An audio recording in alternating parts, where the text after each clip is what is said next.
Hey everyone! Episode 9 of the Tom Holland-a-thon, and today I will be watching Spider-Man Homecoming. And let me start off by saying this is my least favorite film in the MCU that stars Spider-Man. To be fair, it has competition from Civil War, Infinity War and Endgame and Far From Home, which are all really good in my opinion, and this film is just okay. I think I've seen it twice? Maybe 3 times in my life, and I think all of those 3 times I've given it a 7 out of 10.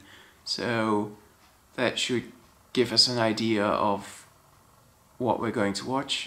I mean, it's fine, but it's kind of like an origin story, and origin stories tend to become boring after like the one time you need to see it. Also, I've got the same thing that I had when I was going to watch Civil War, which is that I've seen this film quite recently, not as recently as Civil War, but quite recently, and yeah, I'm not really, I don't really want to rewatch it, but I'm going to do so anyway, because I've already skipped enough movies in this marathon. I haven't rewatched The Impossible, and I haven't rewatched Locke. So I'm going to rewatch it, and gosh darn it, I will enjoy it. Anything else I need to say about this film? No, I don't think so. I really like Tom Holland as Spider-Man. I think there's some great comedic things in this film. I think it will be fine. I will let you know what I thought of it after I've seen the film. I'm back! Trust me, after 3 times you have seen this film. And I mean, you've seen it. This movie is about Peter Parker, aka Spider-Man, who after his first big mission with other superheroes that we've seen in Civil War, he's eagerly awaiting his next mission from Iron Man. While he's waiting for that, he fights petty crimes until he stumbles onto something larger than himself. Alright, listen, this is a good movie, okay? It's fun to watch, it's got everything you want out of an MCU movie. Fun action scenes, funny jokes and quips, and I think Peter Parker is one of the most relatable and funny characters in the entire MCU. That being said, I don't think this film has much rewatch value. It's the 3rd time I've seen it, and honestly I'm a little bit sick of it. The story doesn't have that many layers, so after 1 or 2 watches you get it, and the action scenes aren't quite good enough to interest me on a 3rd watch. The humor remains good, but it's not enough to hold this movie up. Speaking of that humor, everything Ned does or says is absolutely hilarious. He is definitely the funniest thing about this film. He is the true hero of this film. However, Tom Holland is really funny as well. His conversation with Karen are just great. I very much like that he clearly isn't used to being Spider-Man yet. He stumbles around, his web slinging is jerky, he's very insecure, and that all fits in with his character very, very well, and that makes me love him and relate to him much more. So that is the best part of this film.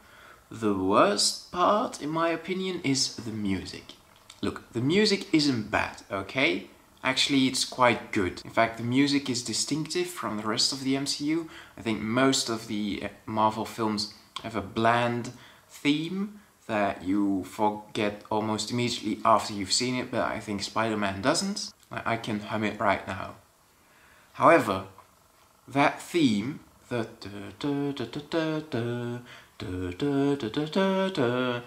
gets so repetitive. I think if I hear it 1 more time, I'm going to lose my mind, and I still have to watch Far From Home. And while watching the film, I also wanted to say something about Iron Man's theme, but while writing this script, I kind of forgot what it sounded like. I think I was going to say something good, but seeing as I totally forgot what it sounded like, yeah, I'm sorry, it's not that memorable. Tom Holland is absolutely amazing as Spider-Man. He is without a sliver of a doubt, my favorite character of his, at least so far. He looks the part, he sounds the part, he acts the part.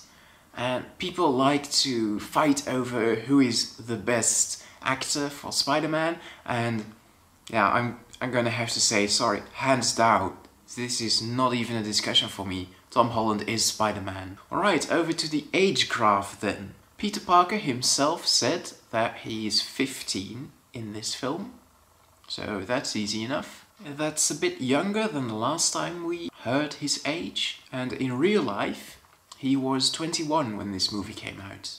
So yeah, that's 6 years older.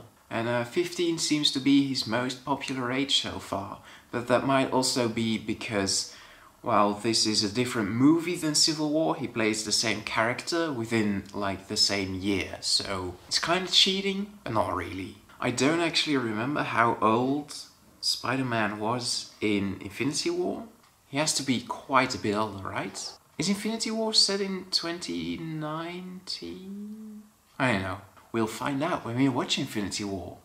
In not the next episode, but the episode after that. So, in conclusion, even though I was bored throughout most of it, I think the reason I was bored is because this is the third time I've watched this film and the second time within like 5 months. So, I was kind of oversaturated with this movie.